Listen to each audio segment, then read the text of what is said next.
Welcome to Real Estate in the Tri-State, where we talk about all things buying, selling, and investing in the Dubuque area, featuring experienced locals giving you their real estate insight. My name is Abby Rottler, and here is your host, my husband, Rob Rottler.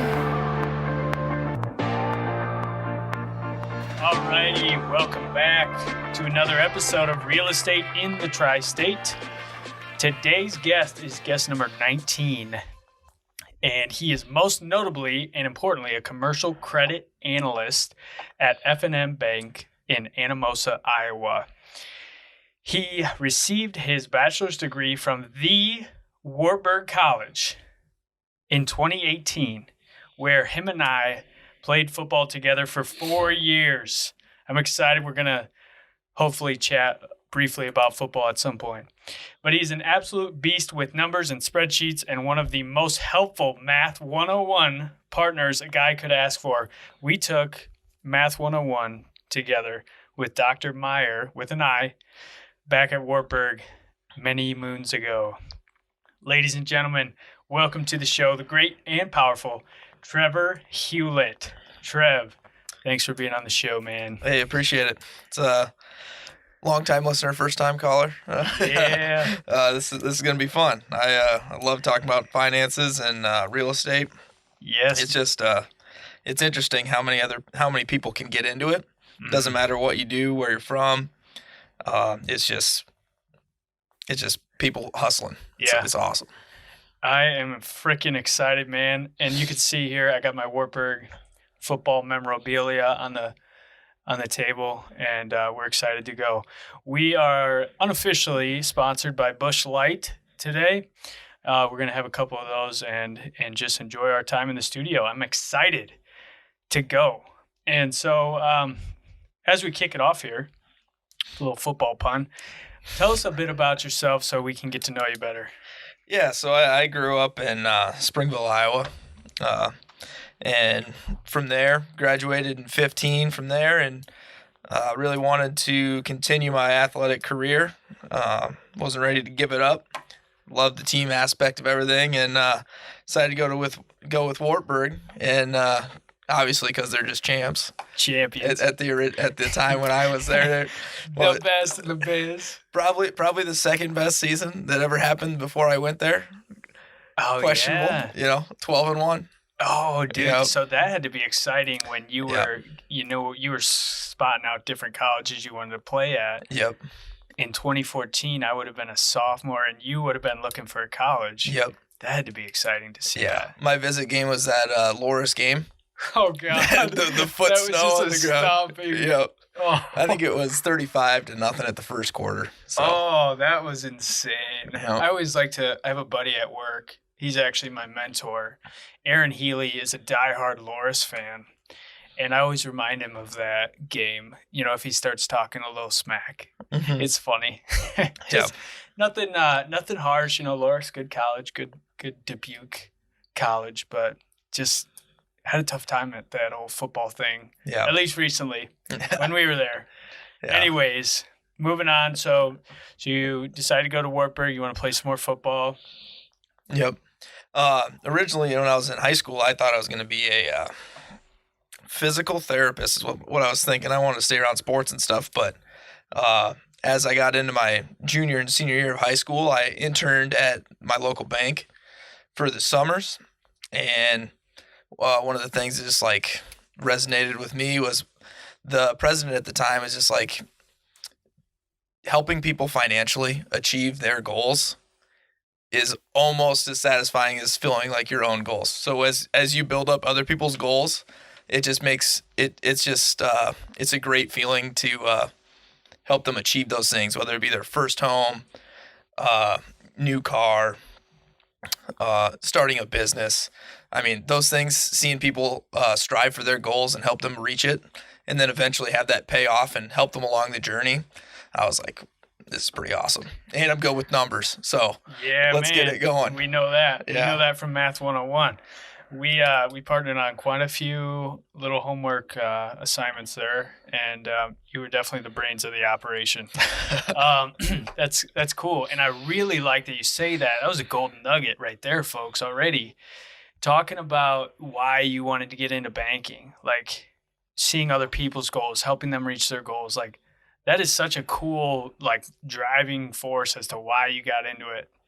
So that's cool. So you were thinking PT right out of high school, staying around sports and stuff. That internship got you thinking more banking. So then what did you study at Wartburg? So Wartburg, I started out right away. I knew I was going to go business, whether that be finance. I was thinking finance right away. And as I got into it more, I got into more finance classes. I came in with a year done from Kirkwood from high school, so I really could just dive into my major classes right away.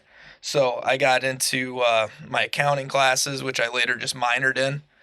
Almost went in the major, but that tax accounting is pretty tough. I didn't take on that class. But. Yeah, that'd be tough. Taxes are stupid. I was hearing a podcast the other day that like the tax code, the United States tax code, is like thousands of pages long. Yep. And then they have like a different document that is explaining the tax code that's even more thousands of pages long. Yep. It's like, oh my God, that's insane. Yeah, and I think it's good for me in the banking industry to have that little background, so I know I can read people's taxes and understand what's going on, but I don't have to be the one putting it all together. So that's why I wanted to minor in that as well. So I graduated with business administration, concentrated in finance, minor in accounting, and minor in leadership. Nice. Yeah. That leadership minor. I think I might have got a leadership minor. Yeah. Yeah, that was one of Two those. or three classes, yeah. Yeah, everyone just tacked on the Might end, as well man. slap it in there, yeah. That was a Wartburg secret. Yeah. Everyone from It's Wartburg. like, oh, this guy's a leader. Yeah. Yeah. Hire this guy. He's a leader. Went to a liberal arts college. This is a good one. Yeah. So, business administration, business finance, those type of things. Is that what they're looking for, like in your position that you're in right now, or is it? I guess, do you have to have a degree? I'm thinking like if anybody else was gonna say they listen to this and they really like where you're at and they're gonna pursue it themselves, do they need a degree?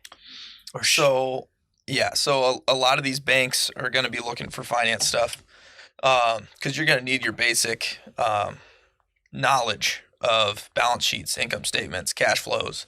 You got to have that ground layer to know what you're talking about, especially because you're going to be diving into multiple businesses. So each business is different, especially when you get into commercial. When you're looking at ag, they all can be similar. If you're looking at grain, grain guys are grain guys. You can go from one guy that's doing grain to another guy that's doing grain. They're both selling the same market.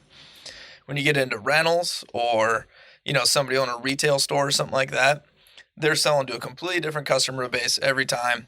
You got to know your cash flows. You got to know what the industry standards are.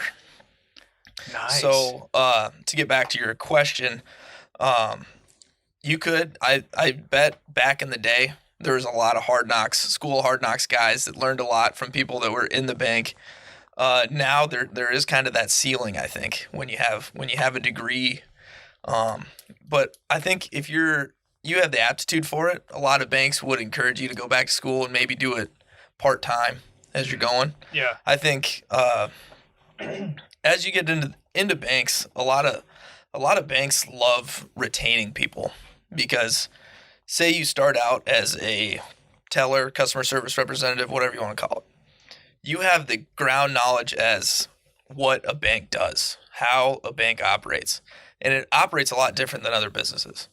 So you could have people come in from a wide range of businesses, but they don't know how a bank works. So they got to go and learn how to do the front stuff so they can explain how it happens to the customer. Because if you can't explain what's going on to the customer, there's going to be like that lapse of trust. So, long story short, I think you need bank experience to get into whatever you're going to do, whether it be lending or analyst stuff. You're going to have that training period in the front. But to get past the front ceiling, you need to have that associates or bachelors or something. Makes sense. Even if it's not even in that area. We have a couple people that are like teachers. We have a teacher that is she builds the loan processing. Really? Yeah. So, and actually our old CEO was an English major. Wow. So it does, whatever you do, it doesn't hold your ceiling there. Yeah. Interesting. How does a teacher do that outside of is it just after teaching? No. They just have the teaching degree. They don't do it as teaching. Yeah. Gotcha. So they just graduate with that, and then they just hire them because of their personality. Yeah. Of who they are and how they work. Very good. Very good. So it was the internship in high school that got you interested in banking. Were you taking business classes in high school and were you liking them? Is that what got you to the internship at the bank? Or did you strictly go into business and finance and banking because you stumbled upon an opportunity at the local bank? Yeah, so with the local bank I worked at in high school, my guidance counselor, I think I was going to I think I might have been going to track practice or baseball practice, and she's like, "Hey, you're looking for a summer job?" I was like, "I don't know." And she's like, "Well, there's an internship at the bank. They're looking for somebody." And I was like, "Dang, let's go. Sounds kind of cool. Let's do it." So I went in there and, as a junior in high school, not even knowing what to do for an interview. I walked in with khaki shorts and a polo on. Oh, yeah, man. As I walked out, he's like, "Hey, yeah, come back next Monday, but you're going to have to wear some dress pants or khakis or something." Yeah, I was like, that's awesome. Good to know. Hey, you got hired, though. Hey, interview experience. You learn it. Let's go. That's cool. The only reason I ask is it's a selfish reason. I think about, I got a degree in biology and teaching. And obviously I'm not using that right now. I'm just full-time realtor, invest in real estate. And I think man, if I would have got a business degree, some of these other things that I'm doing in real estate would be a lot easier. Some of these finance things and these sorts of classes. And I think back to high school and business. I remember hearing through the grapevine, small town high school, just like you, all the business classes were difficult. They were hard, and you were going to have to do a lot of extra work, and they were difficult. And I was like, at that time, I don't know, a little bit different than I am now. I was not searching for some extra hard class that I didn't think I needed to go to college or whatever. So at that point in my life, if I think back to then, but business classes weren't so hard, or maybe it was a class with a bunch of my friends or whatever, maybe I go to business class, maybe I get a business degree, maybe I'm doing something different, but I don't know. That's just that's a weird way of thinking it. That's hindsight's really 20/20. Yeah, hindsight's 20/20. Hindsight's 20/20. That's for sure. So cool. So how soon into banking? So did you know coming out of college that you wanted to get into commercial banking, commercial lending? What was it that you were looking for there? Or did you just know that you do something with the money and probably at a bank? Yeah. So let's see. My next 2 summers in college, and when I was coming out of there to come home for the summer, I came back to the same bank. So in total, I was there for 4 years at Springville? summers. In Springville, yeah, Exchange. So Exchange State Bank, great people there.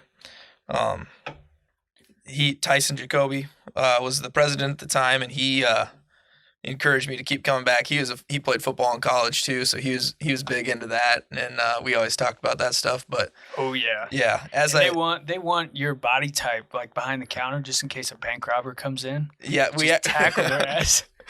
Yeah, there are some situations where I was like, all right, Trevor, go out there, because right now I work with in the office. In the office I work at right now, I work with all women. So I'm the only male there. And you got the beard, and you got the thick shoulders still from all that military press back in college. Yeah, a lot of military press. Maybe a little split jerk going. Yeah. Oh, yeah. And so I totally interrupted you there, but you said they've been called. You've been called out to the teller desk or like to the front. No, there's been situations like People the are angry. ATM. Like, give me my money. There's people, yeah. It's like they want me to be more, out there. It's like, hey, yeah.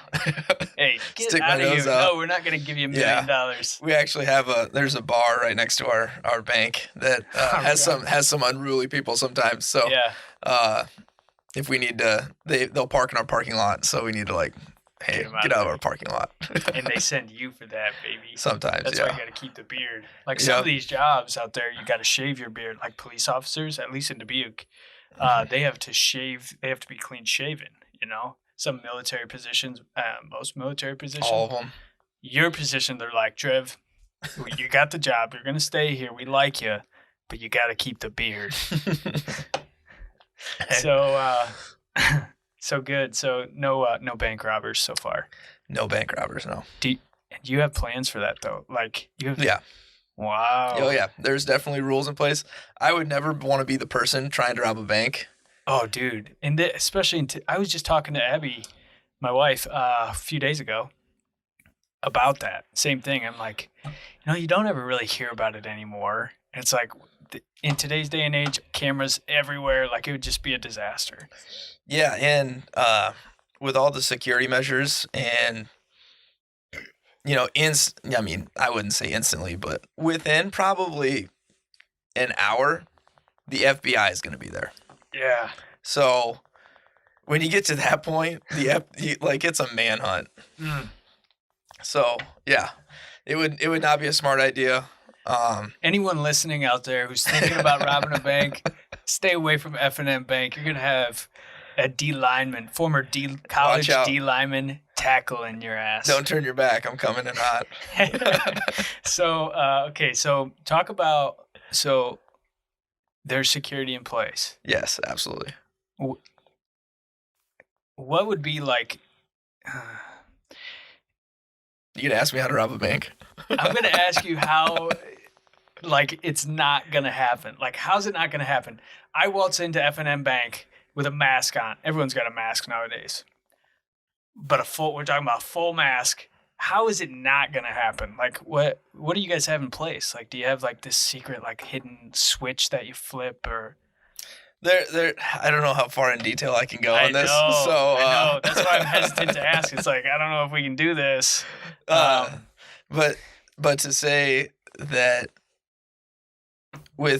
first off, we're in Anamosa, so we have a local police department and we have the county sheriff's seat. So the county sheriff is in town.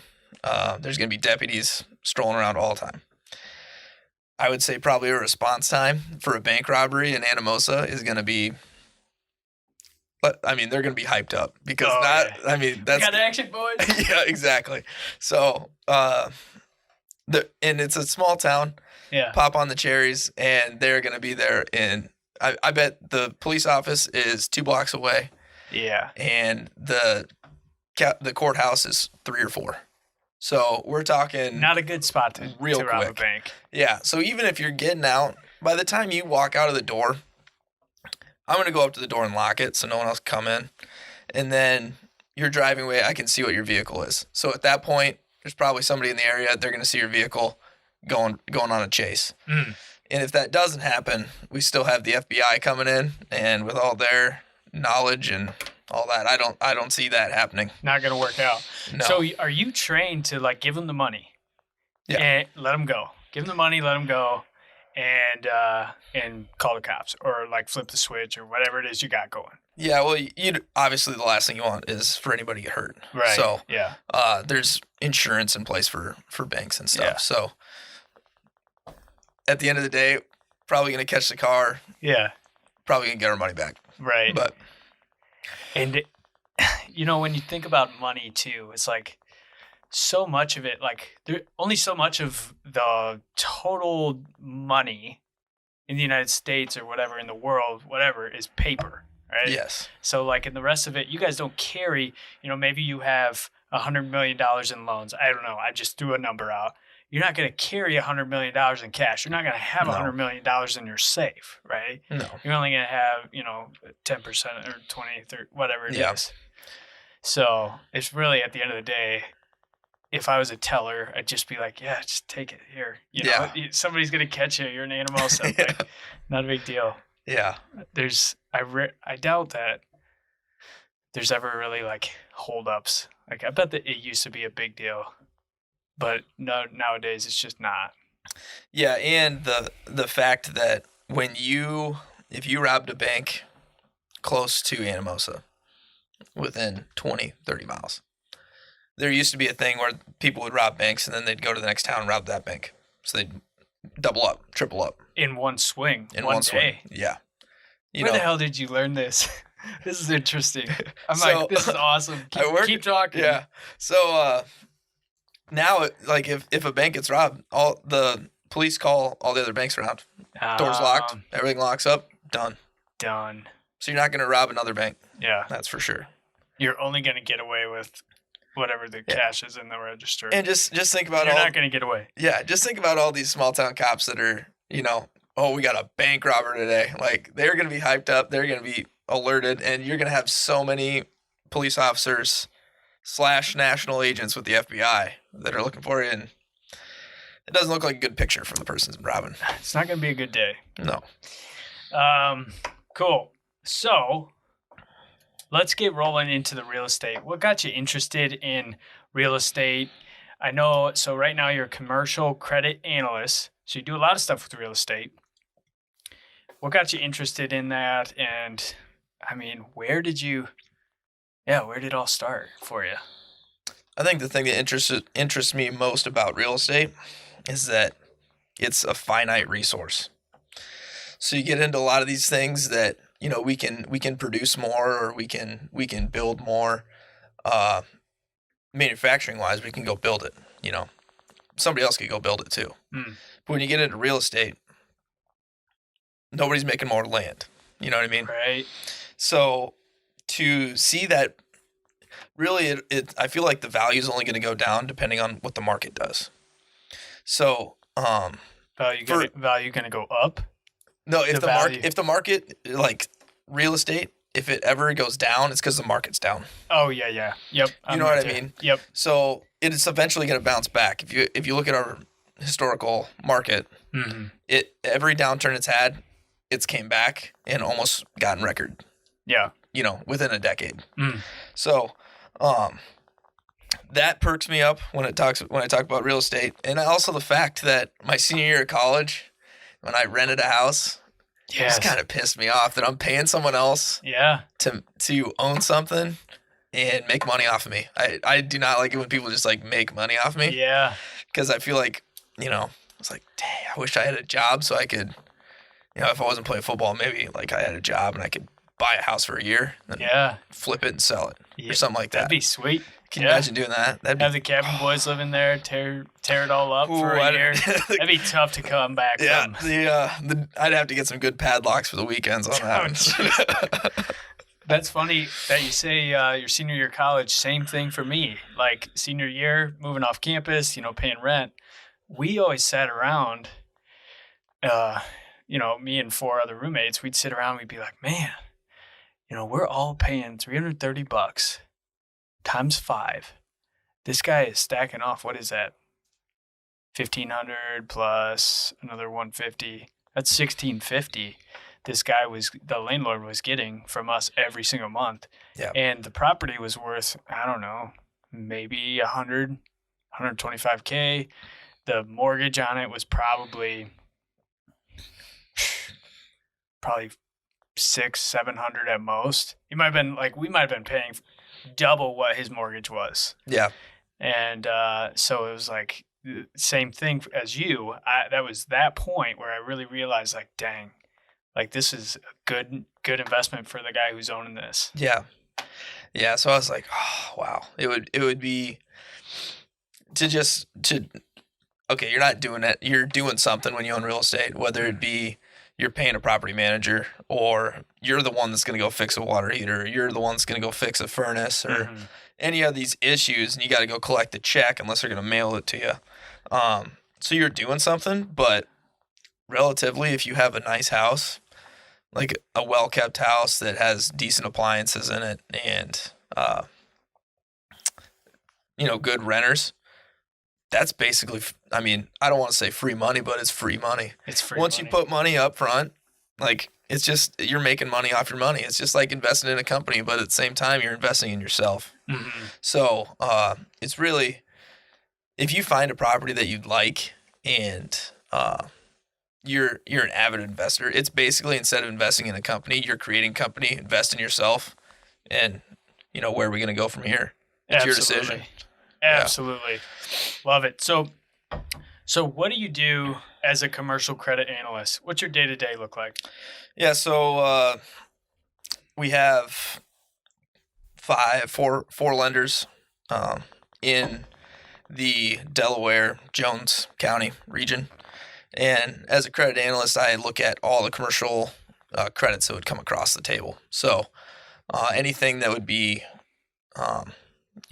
in the six-figure range is going to get looked at for sure, and is going to be, yay or nay. So I put together all of our formatting, which you'll have, existing credits they might have. What's their exposure look like with just our bank?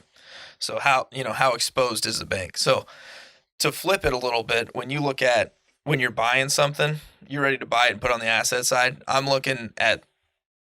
So lenders are going to want assets are loans are banks' assets. So whenever you put a loan on, that's an asset to the bank. So I am making sure the asset to the bank is legitimate and going to be sustainable over the long period of time. So the biggest things are, you're going to look at cash flow, collateral, and character of the borrower. So the character one's hard as a credit analyst because a lot of times you will not know at numbers. You won't know the borrower. Yeah. So that one you got to rely on the lender, and they give you a piece, for all the other lenders to look at when they get approval on the loan or whatever. So you're talking you have 4 other commercial lenders within your bank in those areas, or Total. just 4 total lenders, commercial, residential, anything. Well, so we got there's other people that do lending. Like I don't technically have like a lending limit, but I can bring in deals. But it's not going to be under my name right now until I get a bigger portfolio, if that makes sense. Gotcha. Yeah. So I'll kind of operate underneath someone else. Yep. And then once my portfolio is big enough, then I can start writing loans. And you'll be your own. Then you'll be a commercial lender. Yes. Yeah. Gotcha. So you're doing all the same stuff. You're getting your book of business put together. You're getting your book, and at the same time, you're looking at all the other lenders that are proven inside the bank that the bank wants loans to look like. So as I'm looking at credits, that's what I want. That's what the bank's, subconsciously putting in my head that this is what it needs to look like instead of some other things I might bring in the door. Yeah. So, So if you're looking at what a bank's looking for, they're going to look at your, just simple, is going to be collateral, cash flow, and character of the borrower. So you can kind of measure that on credit score, but everything has a different tail. Yeah. So I think this could be a good time to talk about, just recently, me and a buddy went under contract on a duplex in Dubuque. We were talking on the phone. As a commercial lender or commercial analyst, you guys will loan to some of these investment properties. So we started talking on the phone, and I was asking you basically, hey, would you guys lend on this, or is this something that you would look into? And I know Anamosa, Dubuque, so we kind of narrowed it down that you would need. Let me think about what I sent you, because this is exactly what you're looking at, right? I think I sent you my tax returns for the last 2 years. I sent you kind of the numbers on the property, like my investment calculations, what I thought the cash flow would be, how much we thought we could get it for, what we were thinking we could do for down payment, that type of thing, expenses, taxes, insurance. And then what else did you need from me? I think Personal financial sheet. Yes. So that's what you're talking about. So listeners, personal financial sheet. If you're not familiar, it basically is going to split the paper in half. And correct me if I'm wrong, Trevor. You got assets on one side, you got liabilities on the other, and you kind of add them up on both sides. And you take assets minus liabilities, and that's your net worth basically. And it's basically a holistic picture of your financial capabilities, financial situation. That's kind of what you're looking at? Yeah. So, if you're gonna apply for a loan to a bank, the biggest, you're gonna need your tax returns, personal financial statement, and then having a cash flow of what you're gonna do. You want to have a good idea. You shouldn't walk into the bank and be like, "This is a good deal, but I don't know how I'm going to do it." Yeah. You need to have some sort of business plan put together. Yeah. And we see enough of them that we can vet the cash flows or vet the business plan that we see and, see if this is a deal that we're looking for or not. At the same time, you're going to, the way we operate, we're not Wells Fargo, we're not nationwide. So we try to operate in the communities that we're in. Mm-hmm. We can still move outside of those, just so you know, as what a bank's looking at. Because if it's outside of your community, you can't drive past it. Uh-huh. You don't see the property all the time. So you got to see you're looking at your collateral. What's my collateral look like? Yeah. You got to go buy it maybe once or twice a month, once a quarter, just depends. But yeah, if you walk into the bank knowing exactly what you're doing and are just super confident with what you got going on, you have solid numbers, your financial statement looks great, and your tax returns back up what you're trying to do. Because at the end of the day, the bank, we don't want to deal with a rental property. Yeah. Us selling rental property is an excitement for an investor. Okay. Yeah. You see a bank selling something. Yeah. Go check it out. You know, as long as it's not trash, it might be a good deal. But right. That's just what we look at. Yeah. So very good. Very good. And we did not, and we knew this was the first issue coming into it, was that, not sure if Dubuque is going to work out with the Anamosa location, and that's what ended up being the issue. So it makes sense too, because it's a ways away from you guys, and you guys got plenty of stuff going on probably in your area. But so cool. So you're looking at numbers all the time. Absolutely. Excel is my best friend at work. What are you doing with Excel? Like, what do you got going? What don't I do? So are you looking at like all of the investments that you have going as a bank? Like, do you have, are you watching, does your bank have like a certain limit in like, this is how much we want to give out in real estate loans. This is how much we want to give out in business loans. This is how much we want to give out in investment loans. Like, you have those limits and you're watching those on spreadsheet, or what are you doing? Yeah. So as a commercial credit analyst, you're looking at each loan individually, or each person, So say I own real estate and I have 4 different entities. It doesn't matter that entities are different people on paper. When I look at it as a credit analyst, they're all one because they're under that person. So that's a one person who's like personally guaranteeing them? Correct. When you talk about entities, you're talking LLCs most likely. LLCs for real estate, yep. Yeah. And then businesses would be more incorporated and stuff. But yeah, LLCs, which is mostly for insurance and just self-protection. Yep. Big time. Yeah. So when you start talking about the bigger numbers, when we get into that, that's more of a CFO type picture. So the bank board of directors is gonna set their percentages of what they want for rental real estate, ag, commercial lending, commercial real estate. Those are all going to be separate percentages that the bank wants, and each bank is going to be different on that, depending on their set of riskiness, or, some smaller banks, they don't have as much to lend. There's not as many people to lend to.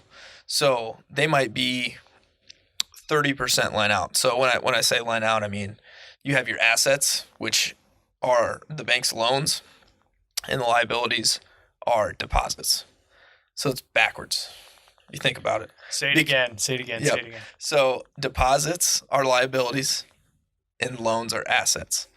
If you think about it from your perspective, a loan is a liability, deposit's asset. Yeah. Because of who's paying who. You know Makes what I mean? sense. So, it's opposite. Yeah. And that's why looking at financial statements of a bank is completely different than looking at any other business. Wow. So when you say 30% lent out, Yep. you're talking about, so you'll have 30% of your total, let me guess, 30% of your total like ceiling dollar amount, 30% of that is actually in your bank as like deposits. Like people have money there. No, so when I say lent out, it's Dang, I missed it. yeah, you're good. It was close. Good. It was Not a decent bank guess. expert Yeah. here. This is why you're on, baby. Lots to learn. Yeah. So when I say lent out, it means all of our deposits are added up as our liabilities. Okay. So we got those over there. When we talk about lent out, we're talking about how many loans we have out there. So what percentage of our deposits are we matching with loans? So 30% of our total deposit number is lent out in loans. So we obviously want to ramp that up if that's the case to make more money. Yeah. Well, some communities can't get past that 30%. So they're going to invest your deposits into bonds. Okay. Normally local. That way they make money on your money. Yeah. And then they keep the difference. Makes sense. Yeah. Yeah. Yeah. God, money is just something else, isn't it? It's just It is. And there's so many different ways to use it to benefit you. I mean, in my opinion, it's like use it or lose it kind of thing. Yeah. You know, you gotta find some way for your money to make money. Otherwise, someone's making money off your money. At the end of the day, you're making money off of somebody else, hopefully, and somebody's making money off of you. Yeah. It's just a huge game, right? And it's like, who's gonna win? You gotta play the game. You gotta be in the game. You gotta play the game. But it doesn't. You're in the game no matter what. I suppose. Yeah. Everybody's in the game unless you're just carrying around cash.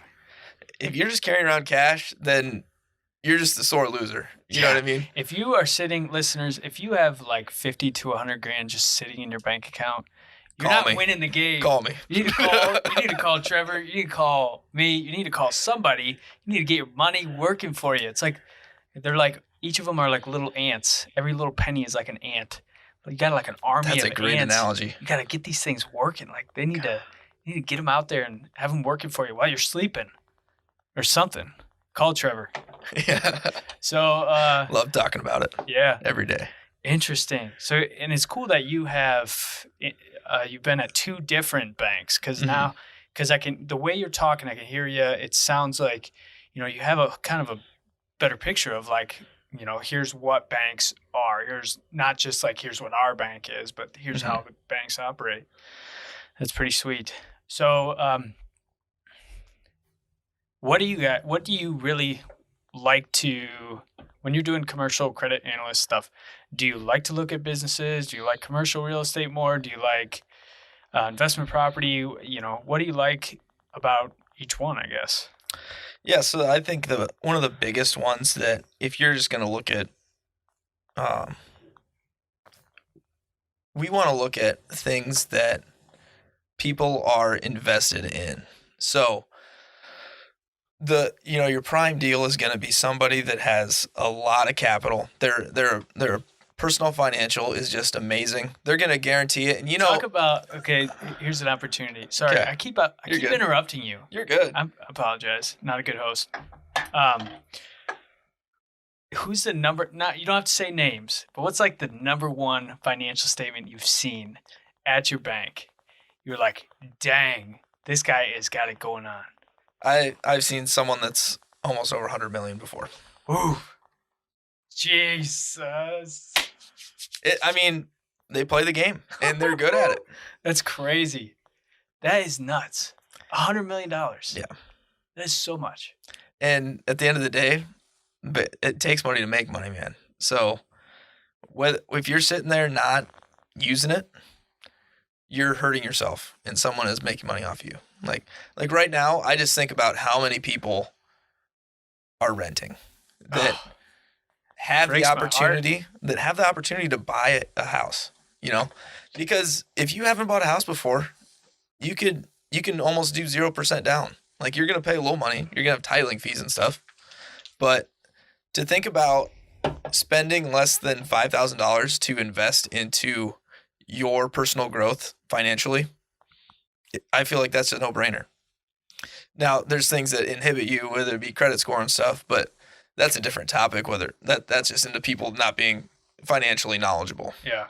But to see people that are our age that aren't, living in their own house or striving to get there if their credit score is bad or something, then it's just like, how are you going to climb the ladder, man? Yeah. How are you going to do it? You got to freaking figure something out. You got to talk to somebody. Talk to somebody who knows what they're doing. Like, people want to help you. Yeah. That's good. So you were getting at, before I rudely interrupted you, you were getting at what you like about some of the different avenues in commercial lending that you do. Yeah. So at the end of the day, we're looking at loans as assets. But what's an asset worth if it doesn't come back? So you need to make sure that your asset is going to be 100%, no doubt about it, at the end of the day, is for sure coming back in the door. Okay. Without a doubt, you got to walk up to a house and say, yeah, I lent somebody $130,000 for that house. If they drop dead or didn't pay their mortgage, anything like that, I'm going to sell that for over $130,000. I'm going to make my money back plus some, because we were supposed to get interest on that. And at the end of the day, it's not my money I'm playing with to lend other people. Dang. It's the CEOs. How's that feel? Is it cool? Like, you're like doing all this investment and strategizing stuff, and it's not your money. Like it is. That's one of the reasons. That's one of the things I love about banking. What do you take away from it personally? Personally? Yeah, like. Well, you said you love that about banking, and you're probably learning a ton about like assets and how to. You're seeing people with $100 million come through your door, and you're seeing what they're doing with their money. You can see clearly, like, you have the full disclosure, what they're doing with their money, how they got there almost. Yeah. What's that? What are you personally taking away from that? Like, how do you know everything that you're learning now is like, this is going to pay off for me down the road? Well, a lot of these people that are at that point, at some point in their life, took a solid risk. They went to a bank or something, they got a big loan. Or, weren't scared to put that second mortgage on their house to invest in themselves. Because all these people, if you look at America, all these people that are super rich are people that invested in themselves and took advantage of the system. Okay. It might be kind of a rigged system if you look at it tax-wise, but it's on you if you don't use that to your advantage. That is so good. That is so good. Some of the stuff you've been talking about has me thinking, it's like, I know people who, like, and people, everyone knows people who are going to sit there for the next 10, 20, 30 years and bitch about taxes and the system. But they know the system. Yeah. They know what's happening. It's the same thing when people talk about Donald Trump not paying any income tax. Why would he? Right? If you were in his situation, or you're just going to give away all your money. This is the thing that I have that I preach about, like loaded people with a lot of money. They didn't get there by giving stuff away. You know what I mean? So why would they start giving stuff away? I get philanthropy. People will be philanthropists. It's great. And if I was that loaded, I would do it too. But they're not just going to give it back to the government. You know what I mean? Because that's just to be dispersed wherever. They don't know where all that goes. You can look it up and see how it's percentagely split up. But wouldn't you want to give it back to a place that you'd rather have it, and then takes that tax deduction? Yeah. I mean, there's people that I know, and organizations that they'll donate $1,000 and they'll get $3,000 of tax benefit or something like that. Like they're like, you donate 10 grand and you save 13. Like, how does that not make sense? You're donating to something that is absolutely what you want. Yeah. That isn't the government, and the government's going to pay you back 13 basically. You're going to get a $3,000 difference by donating your money. Yeah. Wow. Tell me that's not awesome. That is freaking awesome, man. Yeah. I love it. I always think like too, like for me personally, it's like I don't ever want to be that person who's sitting there and just like taxes come around, tax time comes around. It's like, oh God, here goes half my paycheck again. Or, here goes all my money out the door, taxes, blah, blah, blah. When I can, and I probably knew less about taxes than any of my peers 2-3 years ago. But what I can do is I can buy a book, I can read about taxes, I can learn about taxes, and I can figure out how some of these millionaires and billionaires are working their taxes, and they're using assets, and they're using depreciation and income and expenses, and what they're actually doing to not pay so dang much in taxes. And you'll hear people all over who talk about like, the system, or it's just all wrong. Like this ain't right. Like I pay so much in taxes. Like the government's taking all my money, all this and that. And I just say like, buy some real estate. Yeah. Depreciate something, or like have some real estate, have some business expenses. Yeah. That are legitimate. You don't have to cheat the system. You don't have to do anything illegal. You don't have to do anything sketchy or shady. It's utilizing the system. It's laid out right there. Anyone can become more educated on taxes and how to utilize them better to set themselves up for a better financial future. Mm-hmm. God dang. That's good stuff. Yeah. You got me going on that. Like I want to rant almost. Yeah. Like it's so good. And I'm sure you see it all the time, like in people's tax returns, financial statements. Like absolutely. I bet you, these people who are the richest or the best looking financial statements you look at, what do their tax statements look like? Are they paying in a ton? Are they working the system? I mean, it just depends on how they're getting paid, whether it be their, if you have a W-2, you're going to pay taxes. Oh yeah. Nothing around it. Yeah, exactly. But people using their businesses and their land and things like that, depreciate it out over time and buy equipment and more land. They get to the end of the year, and what happens is you look at how much money you made. Talk about folks. Sorry, I'm interrupting again. You're good. Jeez. Talk about. You're getting excited. It's okay. I know. I'm like, ugh. I like bouncing off these. It's fine. I know. Sorry. Before we turned the mics on, guys, we were talking about how he had a client, someone he was working with, who just made a big purchase, and because they met with their accountant and they were looking at their financials, and they were like, all right, I got to buy something before the end of the year. Talk about that one. Yeah. So one of our lenders had a large deal with a real estate developer that they made so much money over the last year that they're like, holy crap, we got to get rid of some of this income.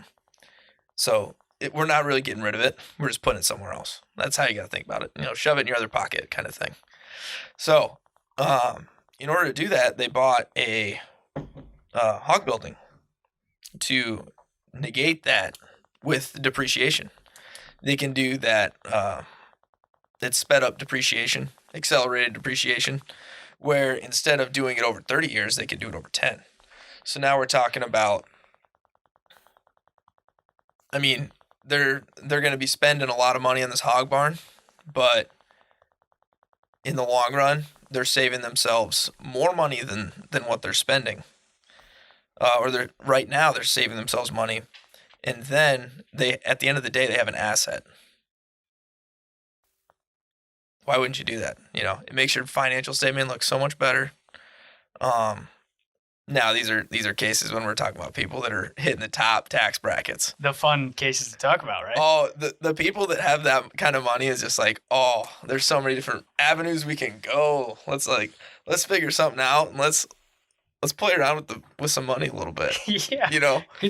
Would you ever like call someone up like that? Like, hey, you're making a lot of money this year. Like, you're gonna want to buy something, aren't you? Like, look at the numbers here. Come on, you're not gonna want all this income on your taxes. Yeah. That'd be funny. Yeah, we stay in touch pretty well with our clients and our other lenders that have those clients. They have each of their clients meet prior to the end of the year, normally about November sometime, to figure out what they're going to look like before Jan 1. Figure out what it's going to look like at the end of December. Then they got to figure out, okay, that projection means we got to spend this kind of money. Whether we go out and buy a new combine or we go out and we're going to renovate the building and we're just going to toss $80K into it, right now, because we're going to depreciate the crap out of it. We need to spend money. So at the same time, it's things that they need or things that they are going to need into the future here. But it just sped up a little bit, and they're saving themselves money in taxes. And instead of paying the government the taxes, they're paying it to their business. That's basically what happens. And they're paying it, and their future self gets all the benefit. They get a nice asset or maybe a rehabbed asset or whatever, way nicer combine, whatever it is. And they're in more control over their money. Yeah. Makes sense. So talk about, and I don't know how much you dealt with like residential stuff, but like there's big differences between commercial loans and residential loans, especially for real estate investors. What do you see there, and what are some of the major differences? Major differences, I would say the biggest one is when we're looking at down payment. Okay. So you got down payment. Most banks are going to want to see 80% loan to value. So whatever your house appraises at, we want to see you put down the difference to make it 80% of the appraisal value. So that's one of the biggest ones. You got to secure the collateral there. Another one is cash flow. So you're buying an investment property. What are you going to charge for rent? So we got to figure out what you're charging for rent to see how it's going to cash flow. Is that comparable to the market? And are you going to be able to fill it? Is it vacant right now? Does it have someone in it? How long has that person been in it? Excuse me. So you got to keep it full. And then we always want to account for vacancy rates, and all of the expenses that could happen with a rental property. So that's the two biggest things. You need cash flow and collateral there. Next thing is you're going to have character. So you're going to see credit score. You're going to see personal financial statement, how they've been doing. Do they have a track record of doing this type of business? Do they have any paid off? Do they have other collateral to put up? Nothing's there. The book is wide open when it comes to commercial lending because the rules and regulations are so much different. There's so much less than just consumer. So I could just make a request way out of right field for a rental property where I tell him that he needs to bring up $40K, and he needs to give me a second mortgage on his house, and he needs to give me his other rental property he has paid off. And they can say yes or screw you or whatever they want. Yeah. But when it comes to residential, consumer, when it comes to consumer, it is so regulated that everyone is getting a fair shot. Okay, everyone's getting this, everyone's getting that, because at the end of the day, that money is going on to the secondary market. So everyone needs a fair shot of that. Everyone needs a fair shot at owning a home. Own it, in my opinion, to build wealth. That's something that is a basic right. As long as you can meet the requirements, basic right to own a home. So when you get into consumer stuff, you need less of a down payment. You can put down as much as you want. If you own your house already, paid off and everything, if you want to buy a new house and not put anything down, you could do that and just keep the cash. Not saying there's not going to be tax ramifications, but you could put down 3%. You know, the biggest thing at the end of the day, another thing too with consumer is you're going to have an insurance cost if you buy your house at more than 80%. That's because of the housing crisis in '08. Disastrous. Hey, one man's loss is another man's opportunity. All right, that's right. You're looking at that thing. Wow, tons of positivity just flowing through the studio today. Yeah, that's coming from a youngster that wasn't even investing or in his career yet in '08. But yeah. I think middle school was pretty awesome then. I thought middle school '08 was a hell of a year. Oh, great year. Jeez, I think I was in 8th grade. Sweet Life is Zach and Cody on. Yep, Disney 8th Channel. grade. 2008, I was in 8th grade. I was on cloud 9. Like, I think we were playing sports. Like, we were talking after school. Like, there was dances in middle school. Not a care in the world. Not a freaking care in the world. Besides what that girl thought of you. Yep. We're talking girls and stuff. Like, '08 was a hell of a year. Yeah, run it back. Real estate-wise, lending-wise, disaster, right? Could have been better. Yeah. Could have been better. So consumer stuff, there's some of those different regulations because of '08. Correct. Yep.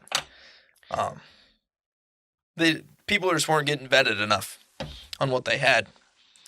And, lenders were getting commission on homes. So obviously, if they're going to get paid more, why not do it, Yeah.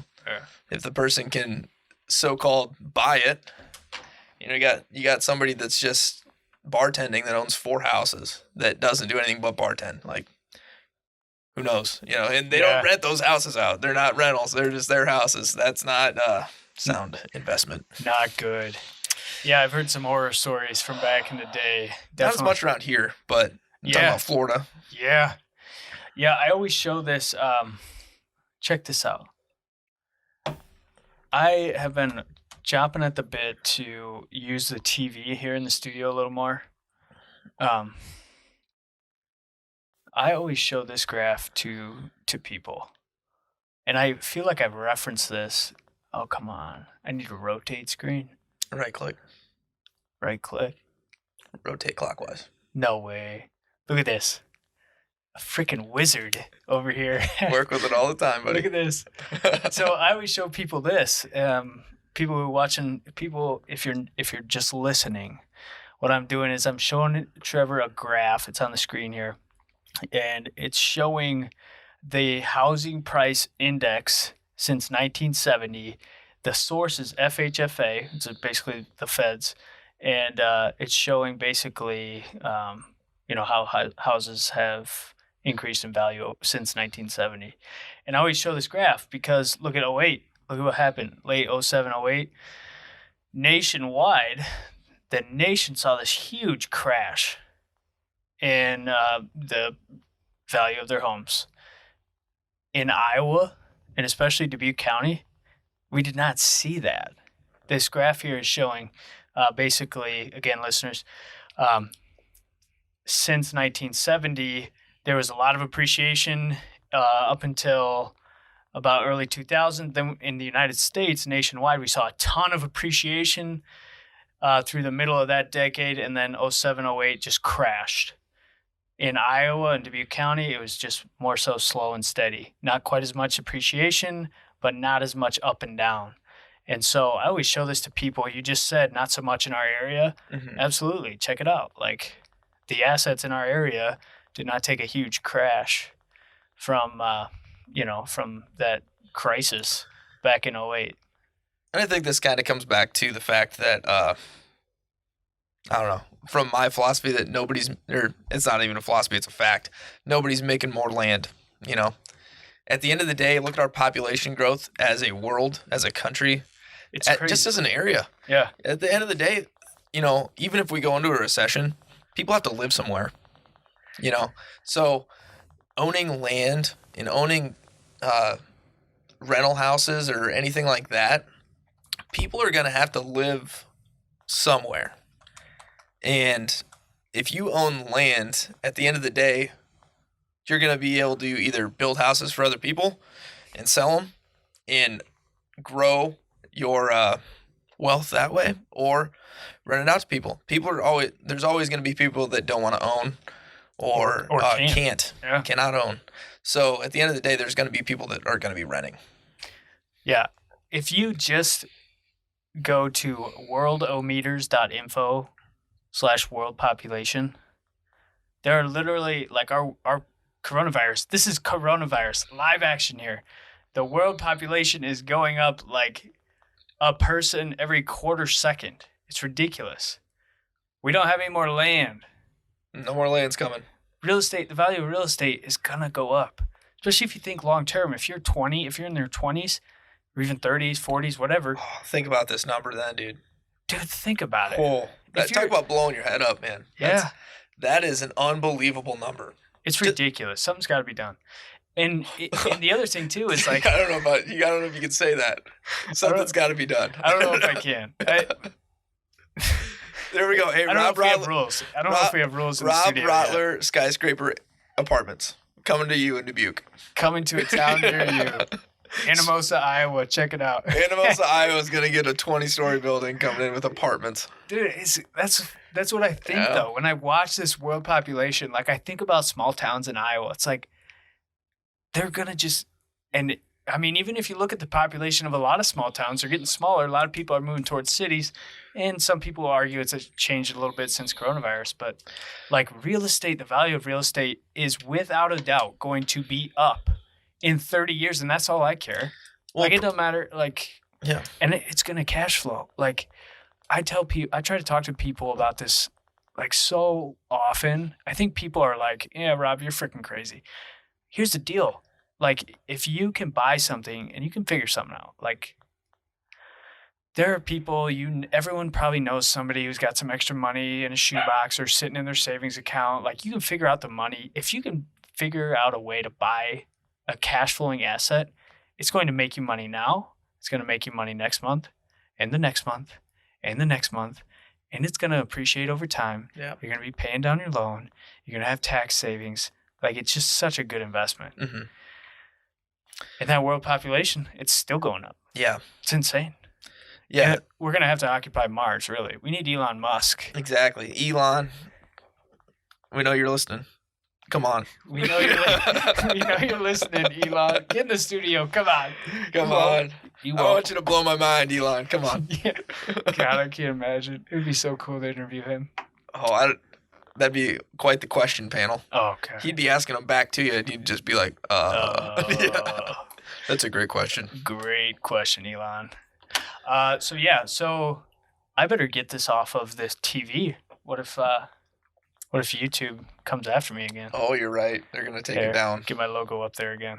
We were just talking about commercial versus consumer, and kind of the way I understand it too. Just like because I don't get into as much detail, and I don't know as much as you do, obviously, on the ins and outs of that. But what I tell people, like if they're asking, like, you know, a lot of the consumer loans, the residential stuff, like it's being, you said, sold to the secondary market. So like Freddie and Fannie Mac, Freddie Mac and Fannie Mae, like the federal government is deciding some of those interest rates and some of the loopholes and some of the qualifications that are needed for those loans. Correct. And that's what a standard, like if any old first-time home buyer goes to the bank and wants to get a conventional loan, they have to abide by those standards that Freddie and Fannie are putting out there, versus commercial loan is something that's staying in-house. And every single bank, you know, depending on their risk and depending on, you know, where they're at and all of their assets and liabilities and stuff like that, they're holding that as the bank, and they can sometimes have a lot more flexibility and you know, as long as you got a good asset and you're a reputable person. We're talking about collateral, we're talking about character and cash flow. As long as we got those things in place, usually a commercial lender can get something done for you, you know, especially, you know, a smaller bank like F&M in Anamosa, you know, if say this duplex opportunity, that I just ran by you. If that was in Anamosa, we might be having a totally different conversation. Exactly. Yeah. So it's totally different. It's up to the bank at that point because they're keeping it in-house. Correct. Versus consumer are they always going to Freddie and Fannie?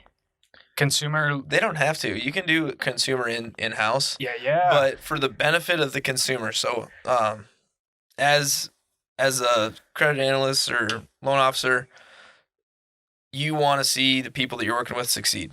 Because if they don't succeed, you're not getting paid. At the end of the day, they fail on their loan or something, you're not getting paid. Or they don't make money on what they're doing, they're going to find someone else that helps them make money. That's where you get into banking, and I'll get fired up here for a second with banking, and people are just like, oh, I go to Wells Fargo. I'm a Wells Fargo person. I was like, oh, so you just have checking, savings, maybe a car loan, maybe your home loan. Who's your banker over there, or who do you talk to? And it's like, I don't know. I don't know anybody. John Doe. I'm just like, we're talking about your financial future and your finances. So, do you ever want to retire someday? They're like, well, duh, yeah. All right, are you talking to anybody about that? What's your plan? Do you have a financial plan? And it's just like, people just go like, I'm just matching my company's percentage. And I was like, what do you do with the rest of your money? Do you just spend it wherever?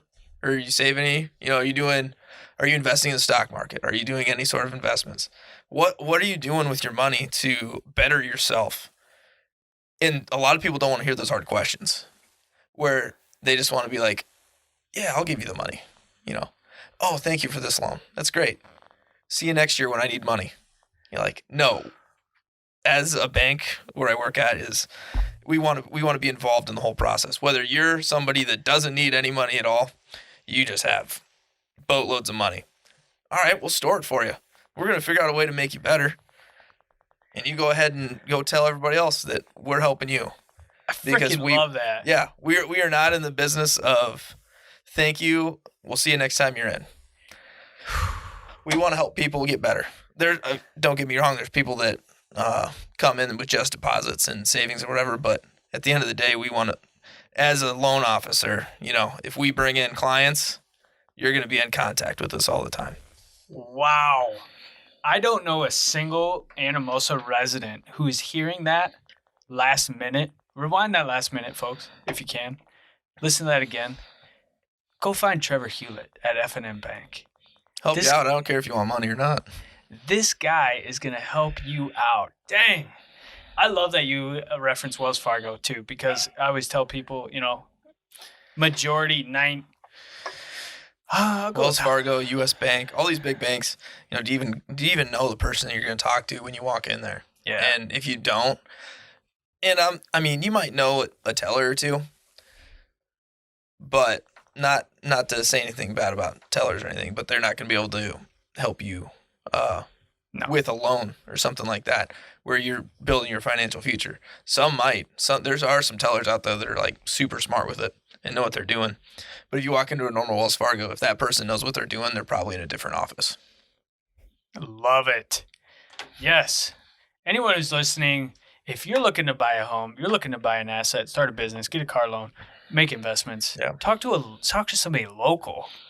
Don't know the market too. Same thing with realtors. I'm sure there's nationwide realtors. Yeah.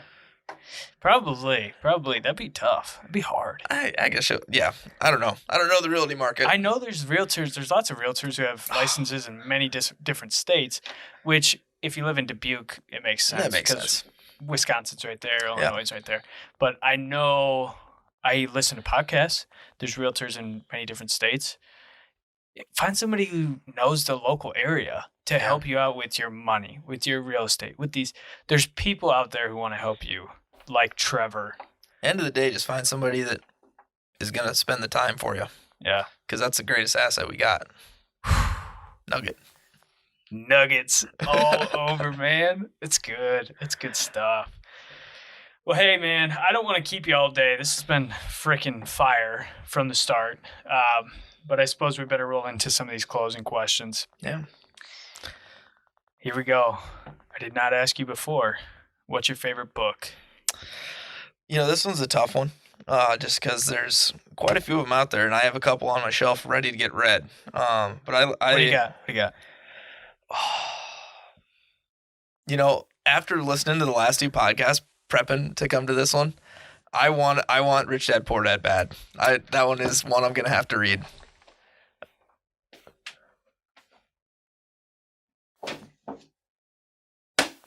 Last one. All right. Robert Kiyosaki. Making things happen. Making it happen. Heck yeah. I am excited for this one. This book will change and you already have, like money-wise, everything's ticking there. Like you can just tell.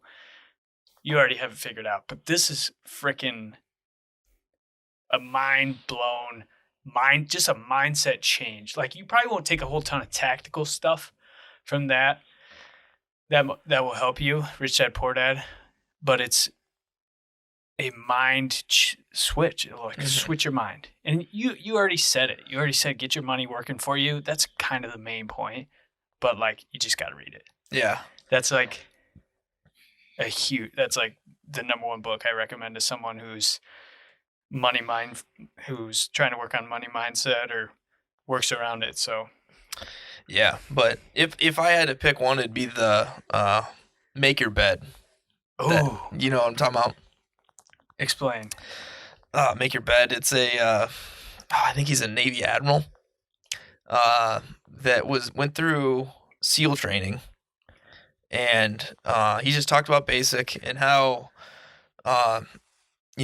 mentally grueling that was for him. But every morning they have to wake up and they have to make their bed, so he would make his bed forever after that, just because it's the first task of the day. Right when you get out of bed, you've already completed a task. You're all ready to continue forward. So I just like that mindset of, little things add up to big things. And if you do the little things right, Coach Willis, do the little things right, the big things will pay off. We're talking about Coach Willis, legend. I was just talking about him the other day. The guy, you know what's amazing about him? Consistency. Like consistency. But like we'd be horsing around in like Science Center 102. Yeah. Like 120, 130, 40 guys horsing around up to no good probably. Most of the time. Some of the other coaches would come in, like we'd be gearing up for a meeting in 5-10 minutes, whatever. Coach Willis came in. It was frickin' crickets. Yep. And everyone like sat up, put your phone away, like laser focused on him. And it's like, man, that guy just demanded respect and like he deserved it. Yeah. I always think about that when I think of him. Like that was freaking amazing. That's the definition of walking into a room and just being confident as shit in what you're talking about. Yeah. No matter what it is, whether we just lost by 20 or we just wreck some team, the mindset might be a little different. I can remember a couple of those losses, not very fun. Oof. But yeah, just demanding that. It's just like even if you didn't want to give it, it was happening because you did not want the punishment. I remember I saw a freshman one time on their phone when Coach Willis was talking. I was like, this ballsy motherfucker. Holy cow. What are you thinking? Yeah. Like they clearly had no clue. Like, yeah. What would the wrath that would have? I remember camp. I think it was probably my sophomore year. We got into camp and it had to have been half an hour late in the first meeting of the year. A kid walked in right through the middle and sat down like nothing happened. I was just like, and it was dead silent for probably 2 or 3 minutes. And Coach Willis is just dumbfounded. Mistakes were It was made. Unbelievable. I had never seen it. I'd never seen anything like it till this day at campus like that. I was like, oh, I think somebody's going to catch a bullet here. So, Dude. Coach Willis is going to shoot somebody with his eyes. Yeah. And laser beams. Laser beams. But success, man. Yeah. A lot of energy, a lot of focus. Yeah. If you want to be the best, you got to act like it. Yeah. Love it. What are some of your hobbies? I love hunting and fishing. big outdoorsy guy. The cabin, so my house that I live at is actually a 1.5-story frame, which Rob informed me of. And I actually have a wood burner out there, so I burn wood out at my house, keep it nice and toasty. Do you take like an axe out? Like, do you Yeah, cut I have your own wood? I have a 15-pound maul that I swing around sometimes. Oh, yeah, that is sweet. that's what the beard's got to fit in there too. It has to. You got to fill the lumberjack profile. Oh, dude, I bet you just zone out, just get in the zone and just swing that thing around. Just not a problem in the world. Just like freaking go to town on some. Yeah, brings a different perspective to chop wood, carry water. Jeez, I bet, and you're doing it because you know that you're gonna need it to heat your house. It's a winter is coming for all you Game of Thrones people out there. I don't know if you've seen that or not, but that is cool. Yeah, you got to prep for the worst. Yeah. And if you don't have a couple more months in the shed, good luck to you. I mean, it might be a little chilly. Yeah. Good hobbies. Yeah.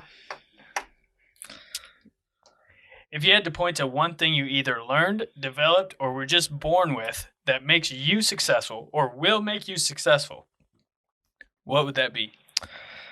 I'd say probably what when my mentor tells me every time, whether you're doing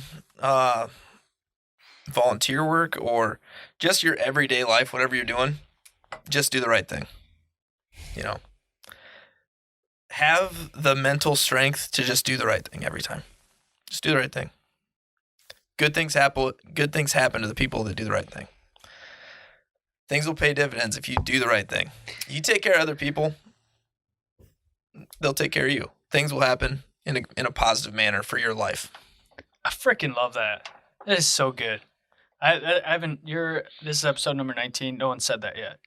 And the way you say it, it's like if someone just took away that from this podcast, or if someone just took that attitude, if they're struggling and they need a why, they need a reason to keep going, they need something to get them going, successful, do the right thing. You'll never It's so simple, and you're gonna know right away if it's the right thing or not. Yeah. Right when you hit that decision-making time, what's the right thing? What's the right thing to do here? Love it. Who's someone you're wanting to meet? Anyone. You could meet anyone. I mean, this one, I am struggling between sport people and financial people. Last guy one of the guys you talked to said Warren Buffett, and I was all about it. Warren Buffett would be awesome. Him or Dwight Freeney, because he's my personal hero for football. Nice. One of those two. Either one. Yeah. Either one would be sweet. It depends on what day you ask me. Mm-hmm. Good stuff. What are you currently focusing on, and how can the listeners help you? What's your biggest problem? What are you really trying to get better at? How can listeners help you? Well, I just love networking in general. So, I'm always looking to expand my network, talk to people that want to talk about money, talk about finance. There's no judgment here with anything I do.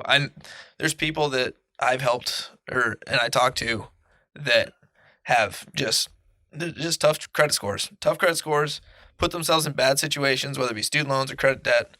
And to me, that's just a challenge. And I want to help that person get to financial success. So I just want to talk to people that need help and are looking to be successful financially. Very good. Listeners, if you know anyone in the Jones County area, Delaware County, Anamosa, Monticello, you creep up towards Cascade at all, a little bit. Yep. If you know anyone in that area who wants to talk money, talk future, talk investments, this is a guy. No strings attached. Nothing. No strings attached. Nothing you need to do for me. Nothing I need to do for you. But I'm gonna do everything I can for you. It's just to let you know. Yeah. Heck yeah, man. What do you think makes people successful? That's a tough question. Loving what they do. I'm writing it down. Yeah. And I don't even have to ask. Like, I can just feel the passion when you talk money, when you talk bank, when you talk financing, lending. Like, you're freaking passionate, just breathing fire from your mouth into the mic about this topic. Like, you love what you're freaking doing. I can tell. Like, I wouldn't even have to ask. Yeah, and it's one of those things that I get into the other person's shoes, so I know kind of what you're thinking. I've done enough financials and stuff. I know what you're looking at from your shoes. Excuse me. And where you want to get, what you're looking at, what you're doing. And most of the time I can understand what you're doing. And I just love looking at that and seeing how, okay, this is how they're doing it. I might have more of a financial background in my head, but if I look at it the way they're doing it, how could I just tweak that a little bit to make their plan a little better? Because even as a banker, I'd love to see you pay off a loan quicker. You know, that means that you could go buy something else. Yeah. Or that just means you're a great client. People are just like, people think banks just want loans. Okay. Yeah, we want loans. We got to make money somehow. Yeah. But we want our clients to do the best they can. So you going out and paying off your house 15 years before, that is awesome. And we are going to be super stoked for you because it's not like you're our only person to make money off of, So we want those small goals for everybody. So that's a small goal within a bank, help this person pay off their mortgage to get it done. That is awesome. So good. Yeah. All right, bonus fun question. And you've listened to a couple episodes. I have. I didn't know if this question is going to come up or not. And guess what? It's going to be a different one. Oh. And you're not prepared for it. All right. What is your favorite Warburg memory?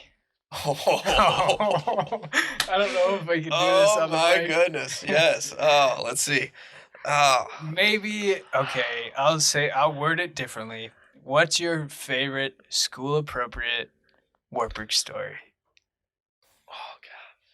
Well, if we're going to go school-appropriate, you can't go wrong with winning championships. So, it'd probably be winning it at Dubuque my senior year. Oh, dude. Bringing it back to the hometown here today. Oh, my God. Bringing it back to the town here. Dude. I remember that game. Oh, it was great.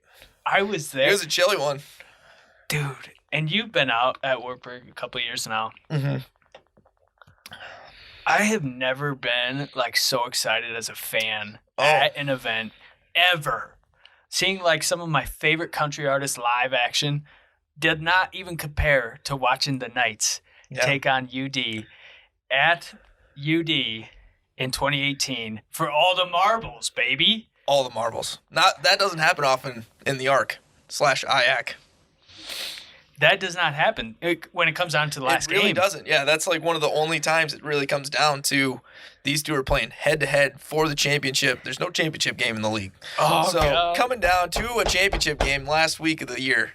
I can't imagine. Bring the chills back. Bring the chills back. It gets me going. I can't imagine some of the things that Coach Willis was saying that week. Yeah. Oh, man. Yeah, he doesn't like them anyways. Dude, I went to that game and I met up with a bunch of the, other Warper guys. I was hammered. It's so much fun. Good thing because it was pretty chilly. Oh, you get that beer coat on. I remember I had 16 layers on. Probably not. More like 6. Sorry. Exaggerate a little bit. But I had hot apple cider with vodka.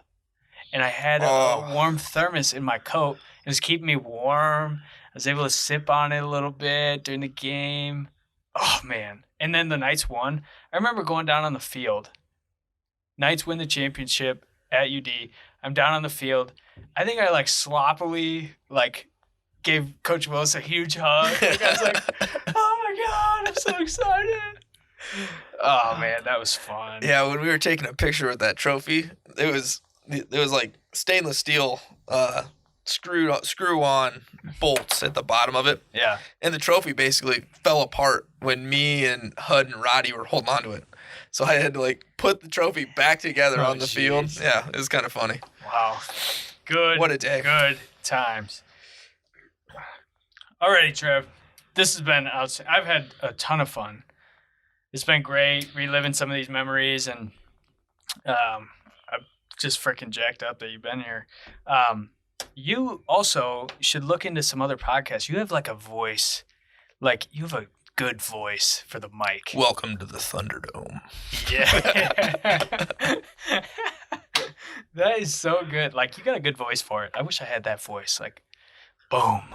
Like, just wants me to listen. So hit the people with a way. If they want to contact you, if they want to further the conversation, how can they reach out to you? Yeah, just you can just shoot me an email at thulett@fmbank.biz or thulett11@gmail. I really don't care if it's banking related or just finance related. I'll give you my opinion on it once I read it. And if you include your phone number, I can give you a call too. Perfect. I just don't want anybody spamming me with fake texts on this thing. I don't know who all listens from Warburg. They might shoot me up. Oh, jeez. Alrighty. Trev, it's been a pleasure. Appreciate you being on. Thank you. Listeners, if you got any value out of this, please subscribe, share, smash the like button. I really appreciate any support that way, so more people can hear all of these golden nuggets coming from these guests that I have on. I really appreciate the support for the podcast. Thank you, listeners, for tuning in to another week. All right, guys. Thank you for listening to today's episode of Real Estate in the Tri-State. We want to encourage all of our listeners to send in any and all real estate questions to us at rottlerpodcast@gmail.com. More details in our show notes. And as always, let's have a great day, folks.